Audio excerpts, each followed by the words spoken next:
Film dimulai dengan latar waktu 30 Oktober 1969. Saat itu terlihat dua orang anak yang sedang mengendarai sepeda di sebuah hutan yang jauh dari pemukiman.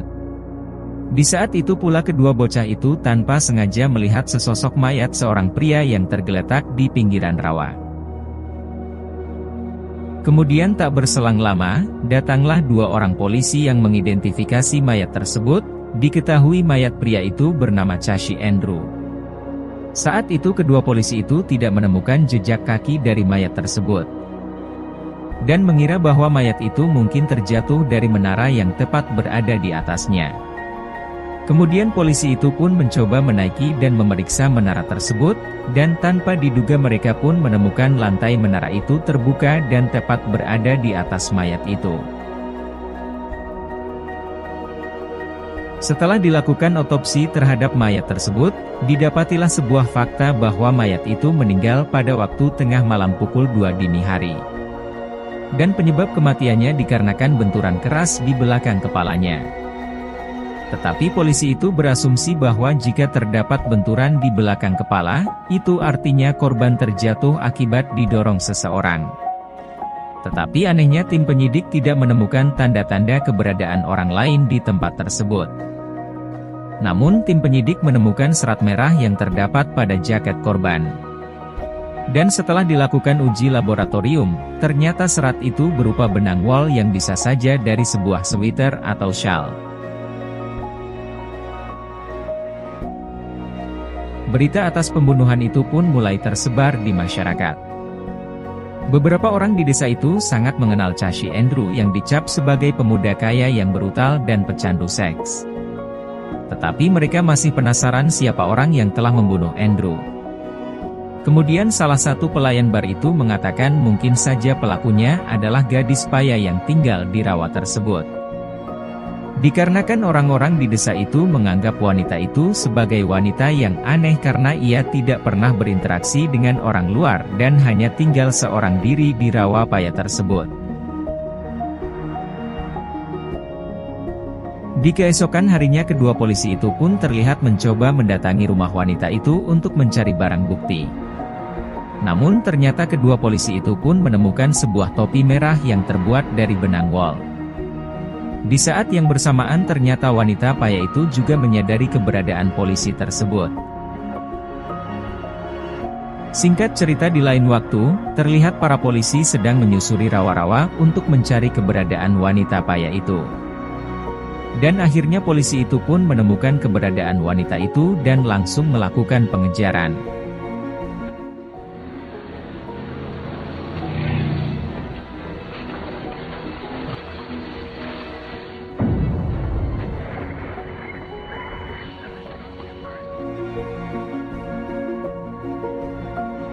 Singkat cerita akhirnya wanita itu pun dimasukkan ke dalam penjara sebelum pengadilan memutuskan untuk menjatuhkan hukuman yang sepadan. Setelah beberapa saat ia pun dihampiri seorang pengacara yang bernama Tom Milton, yang akan membelanya di pengadilan nanti dikarenakan wanita itu belum secara sah terbukti atas pembunuhan tersebut. Tom pun menyebutkan nama wanita itu yang bernama Clara. Dan berkata mungkin Clara memiliki keluarga yang dapat mendampinginya saat persidangan nanti. Tom berkata jika kau terbukti bersalah, mungkin pengadilan akan menjatuhi hukuman yang berat kepadanya, tetapi aku akan membantumu agar dapat meringankan hukuman tersebut. Sembari Tom menyerahkan sebuah buku sebagai tanda perkenalan mereka. Tetapi sejak awal di situ Clara tidak merespon sedikit pun tentang perkataan pria tua itu. Saat Clara membuka buku itu, akhirnya ia pun berbicara bahwa dulu ia pernah memiliki keluarga. Dan keluarga mereka menyebutnya kaya. Kemudian cerita pun kembali pada tahun 1953, di mana saat itu Kaya masih berusia 7 tahun. Saat itu ia masih tinggal bersama kedua orang tuanya dan beberapa saudara kandungnya. Kemudian pada suatu hari, saat Kaya sedang bermain di perahu, tiba-tiba saja ayahnya datang memarahinya dan langsung memukulnya. Saat ayahnya sedang menarik tangannya dan akan menghukumnya, Saudara lelakinya bernama Jody pun berusaha menyerang ayahnya dikarenakan ia tidak terima atas perbuatan ayahnya. Ibunya yang melihat keributan itu pun berusaha menenangkan suaminya, tetapi suaminya itu malah memukulnya hingga ia terjatuh. Diketahui ternyata pria itu memiliki emosi yang tidak terkendali dan sering melakukan kekerasan terhadap anak dan istrinya. Hingga pada suatu hari, dikarenakan ibunya terus-terusan mendapatkan perlakuan kasar dari suaminya, ibunya pun memutuskan untuk pergi meninggalkan suami dan anak-anaknya. Hingga beberapa hari pun berlalu dan ibunya tidak pernah kembali. Kemudian satu persatu saudaranya pun pergi meninggalkan rumah itu, hingga Jody yang selalu melindunginya pun harus pergi meninggalkannya. Setelah semua saudaranya pergi, Kaya belajar dari semua kesalahan saudara-saudaranya agar dapat tetap bertahan bersama ayahnya. Lalu pada suatu hari, Kaya memberanikan diri untuk pergi melihat-lihat di rawa tersebut. Namun sialnya saat itu ia pun tersesat dan tidak tahu arah jalan untuk kembali ke rumahnya. Saat Kaya menyusuri rawa itu, akhirnya ia pun menemui seorang anak lelaki yang bernama Ted. Di situ Ted mengetahui bahwa Kaya adalah adik dari Jody sahabatnya, dan menyadari bahwa gadis itu sedang tersesat. Kemudian Ted pun dengan senang hati mengantarkan Kaya kembali pulang ke rumahnya. Suatu hari Kaya dan ayahnya pergi ke sebuah warung menggunakan perahu yang tak jauh dari tempat kediamannya. Diketahui pemilik warung itu bernama Jumpin, seorang pria dewasa berkulit hitam. Di situ untuk pertama kalinya Tuan Jumpin dan Nona Puan melihat Kaya. Dikarenakan ayah Kaya tidak pernah mengizinkan anaknya untuk pergi berinteraksi dengan orang luar, dengan alasan bahwa di luar sana banyak sekali orang-orang jahat. Saat Nona Puan menyiapkan barang belanjaan, ia pun selalu berbicara dengan Kaya dan menanyakan tentang keadaannya. Tetapi saat itu Kaya yang sangat jarang berbicara dengan orang luar pun hanya membalasnya dengan malu-malu. Kemudian saat mereka pulang, tanpa sengaja mereka melewati Ted yang sedang memancing. Melihat itu lantas Kaya pun menyapanya sembari melambaikan tangan.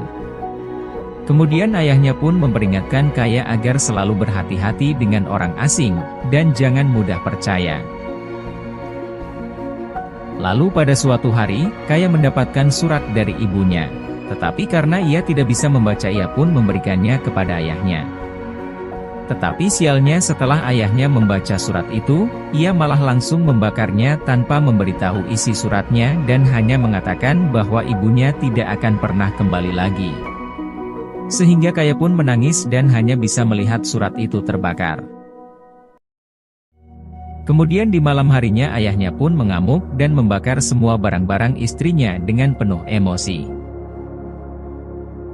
Hingga pada suatu hari ayahnya pun menghilang dan tidak pernah kembali lagi. Semenjak itu Kaya pun hanya tinggal seorang diri dan bertahan hidup di rumah itu. Suatu ketika Kaya pun mendapati bahwa bahan makanan di rumahnya telah habis, tetapi karena ia sudah sangat kenal dengan rawa-rawa di wilayah itu, ia pun berinisiatif untuk mencari kerang kemudian menjualnya kepada Tuan Jumpin. Tuan Jumpin dan istrinya pun terkejut saat melihat Kaya membawakan kerang untuk dijualnya.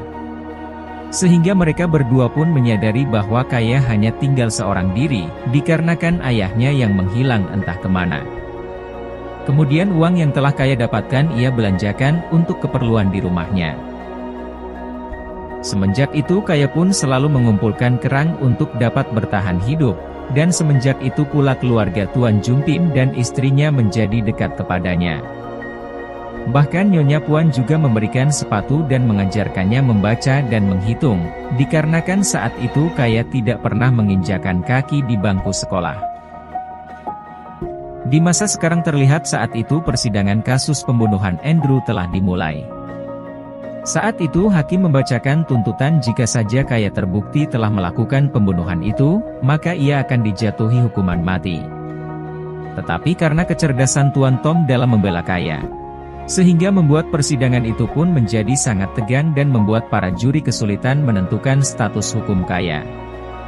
Kemudian di tengah-tengah persidangan itu, Kaya pun kembali teringat dan hanyut akan masa lalunya. Di saat itu Kaya telah menginjak usia remaja dan terlihat ia sedang berjalan-jalan di hutan. Namun seperti biasa ia selalu menghindar di saat ia melihat orang lain di hutan itu. Di lain waktu tanpa sengaja ia bertemu kembali dengan seorang pria di hutan itu. Dan diketahui ternyata itu adalah Ted. Seorang teman yang dulu pernah membantunya saat ia tersesat di rawa. Kemudian mereka berdua pun saling menanyakan kabar masing-masing. Semenjak pertemuan itu mereka pun menjadi akrab dan sering bertemu. Bahkan Ted dengan senang hati untuk mengajarkan Kaya membaca dan mempelajari buku biologi. Diketahui ternyata semenjak saat itu Kaya mempunyai kecerdasan di atas rata-rata orang normal pada umumnya. Terlihat saat itu Kaya dapat dengan mudah mempelajari anatomi tentang makhluk hidup. Dan bahkan ia memiliki bakat untuk menggambarnya dengan detail. Singkat cerita setelah beberapa waktu telah mereka lalui, akhirnya pada suatu hari Ted mengabarkan kepada Kaya bahwa ia akan segera pergi. Ted beralasan bahwa ia akan pergi ke kota untuk sementara waktu untuk menuntut ilmu di sebuah universitas. Awalnya Ted ragu untuk meninggalkan Kaya seorang diri, tetapi ia terpaksa harus meninggalkannya dikarenakan Ted juga mempunyai mimpi untuk menjadi orang sukses di kemudian hari. Mendengar hal itu tentu membuat Kaya kecewa dan marah. Ia beranggapan bahwa Ted akan meninggalkannya untuk selamanya. Tetapi Ted menyangkal semua tuduhan Kaya kepadanya dan ia juga mengatakan bahwa ia akan mengunjungi Kaya di akhir bulan dan setiap bulannya. Mendengar penjelasan itu membuat Kaya sedikit tenang dan akan memegang kuat janji Ted kepadanya. Kemudian Ted memberikan sebuah catatan kepada Kaya dan mengatakan bahwa ini adalah daftar nama penerbit buku. Ted mengatakan bahwa gambar-gambar dan penjelasan tentang makhluk hidup yang dibuat Kaya sangat bagus, dan Ted belum pernah melihat penerbit buku mengeluarkan buku seperti itu. Ted berkata bahwa Kaya dapat menghasilkan uang yang banyak jika penerbit buku mau menerima karyanya. Agar Kaya tidak perlu lagi mencari kerang di sisa umurnya untuk bertahan hidup. Dan akhirnya Ted pun pergi meninggalkan Kaya seorang diri.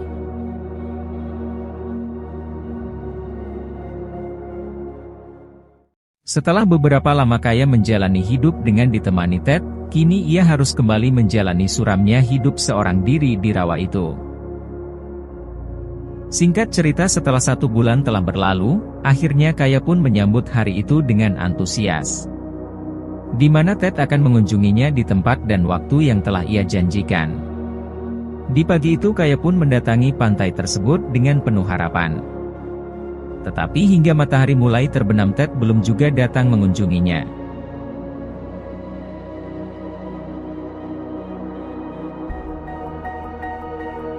Hingga akhirnya di pagi harinya, Kaya pun terbangun dan menyadari bahwa pria yang sangat dicintainya itu pun telah pergi untuk selama-lamanya.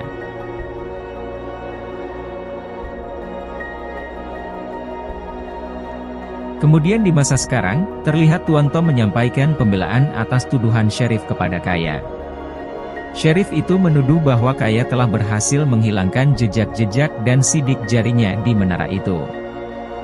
Tetapi Tuan Tom berkata bahwa pintu menara itu tidak pernah tertutup dan selalu terbuka.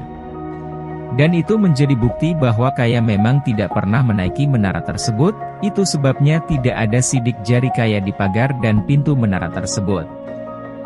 Kemudian Tuan Tom memberikan sebuah surat yang telah dibuat oleh Sheriff tersebut, di mana surat itu ditujukan kepada Dinas Kehutanan beberapa bulan yang lalu. Lalu Tuan Tom menyuruh Sheriff itu untuk membacakan kalimat terakhir dari surat itu. Kemudian Sheriff itu pun membacakannya bahwa jika pintu menara itu tidak segera diperbaiki, maka bisa saja seseorang akan mengalami cedera serius atau bahkan terjadi kematian akibat kecelakaan di menara tersebut. Mendengar penjelasan itu sehingga membuat para juri itu pun terdiam. Di masa lalu terlihat pantai itu mulai sering didatangi para wisatawan karena keindahannya. Setelah 5 tahun semenjak kepergian Ted, akhirnya di saat itu Kaya bertemu dengan pemuda yang bernama Casey Andrew. Kemudian di lain waktu, tanpa sengaja Kaya melihat seseorang yang mengambil beberapa foto dan akan mengambil alih wilayah itu. Mengetahui hal itu kemudian Kaya bergerak cepat dengan mendatangi Dinas Pertanahan. Dengan bermodalkan buku harian keluarganya, ia pun menunjukkan nama ayah dan kakeknya kepada pejabat itu.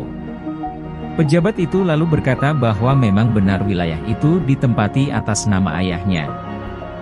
Tetapi jika ia ingin memiliki tanah itu seutuhnya, ia harus membayarkan pajak sebesar $800 kepada pemerintah.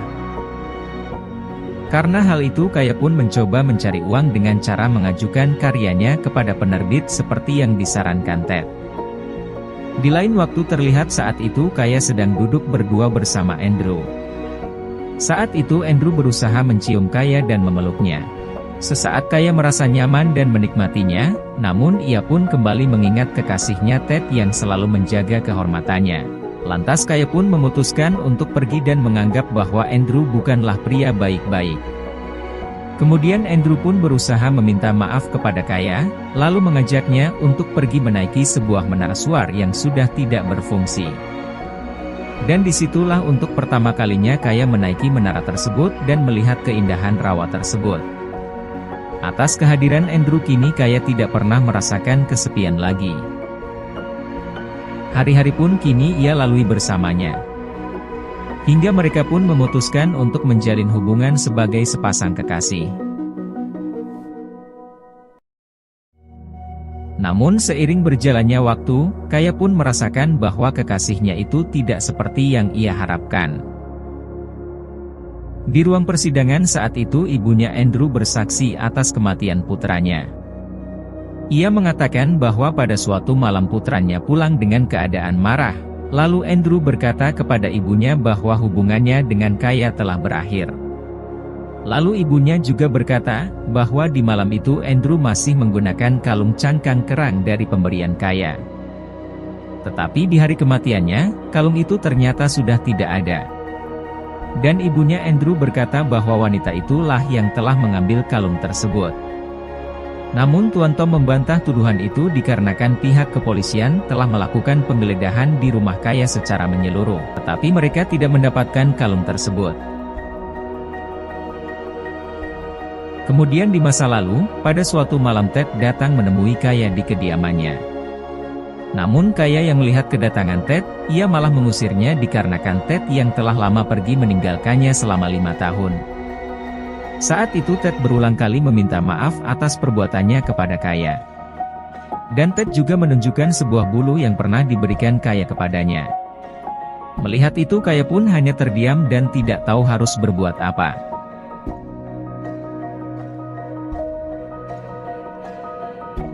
Di keesokan harinya tanpa sengaja Ted mendengar percakapan Andrew tentang Kaya, di mana saat itu Andrew berkata kepada sahabatnya bahwa ia hanya memanfaatkan Kaya sebagai pemuas nafsu. Ted yang mendengar itu pun marah dan sempat berkelahi dengan Andrew. Tetapi Tuan Jumpin berhasil melerai perkelahian mereka berdua. Kemudian di lain waktu saat itu Kaya sedang berada di kota, lalu tanpa sengaja ia melihat Andrew sedang berjalan bersama teman-temannya. Di saat itu pula Andrew mengenalkan Kaya kepada teman-temannya. Tetapi dari belakang datanglah seorang wanita yang memegang tangan Andrew dan mengenalkan dirinya bahwa ia adalah tunangan Andrew. Setelah itu Andrew dan teman-temannya pun langsung pergi tanpa memperdulikan Kaya. Kaya yang baru tersadar akan keburukan Andrew pun langsung histeris. Ia tidak menyangka bahwa selama ini Andrew telah mengkhianatinya. Tetapi di saat itu juga Andrew masih mengejar-ngejar Kaya dan tidak ingin melepaskannya.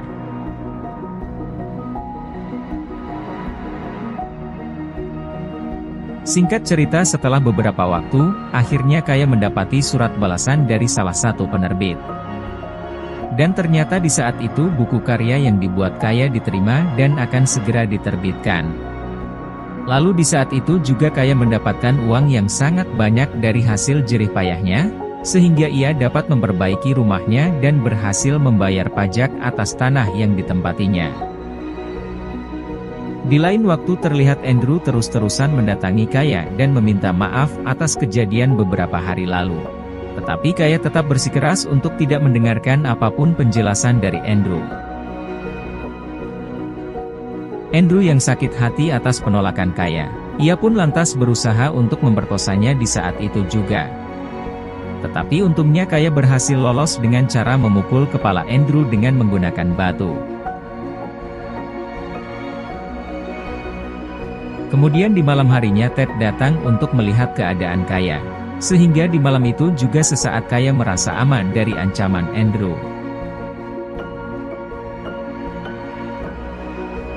Singkat cerita di masa sekarang, di mana hari terakhir persidangan dimulai.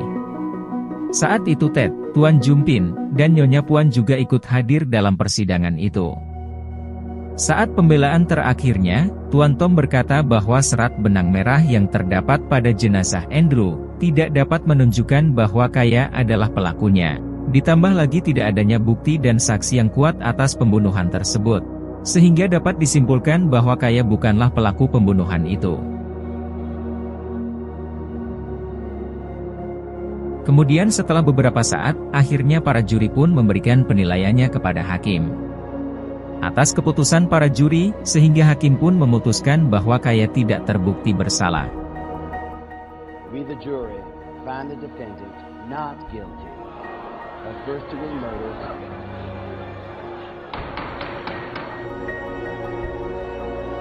Dan ia pun berhak bebas dari penjara tersebut. Atas semua yang telah terjadi dan dengan dukungan orang terdekat, akhirnya Kaya dapat kembali menghirup udara bebas. Kemudian di saat itu juga ia pun kembali membuka hatinya kepada orang yang pernah ia cintai. Saat itu Kaya juga menyadari bahwa selama ini Ted adalah cinta pertama dan terakhirnya.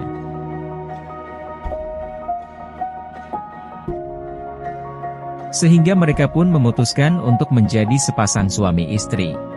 Dan akan mengabdikan sisa hidupnya untuk rawa tersebut. Hingga pada akhirnya mereka pun menua bersama di tengah lebatnya rawa paya itu. Kemudian di suatu hari, Kaya melihat bayangan akan kenangan ibunya dan masa lalunya di rawa paya itu.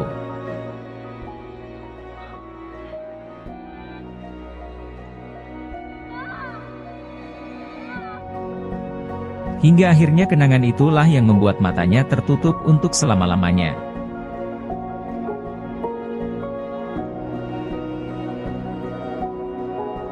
Atas kepergian Kaya istrinya, sehingga membuat Ted berinisiatif untuk menyumbangkan semua buku-buku karya mendiang istrinya. Hingga pada suatu malam, Ted menemukan buku harian istrinya yang tersimpan rapi di dalam rumahnya.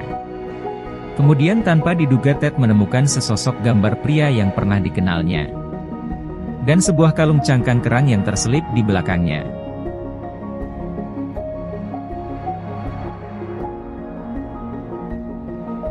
Mengetahui fakta itu, sehingga Ted pun memutuskan untuk membuang kalung tersebut, agar rahasia itu tetap tertutup rapat dan menjadi misteri di dalam rawa paya.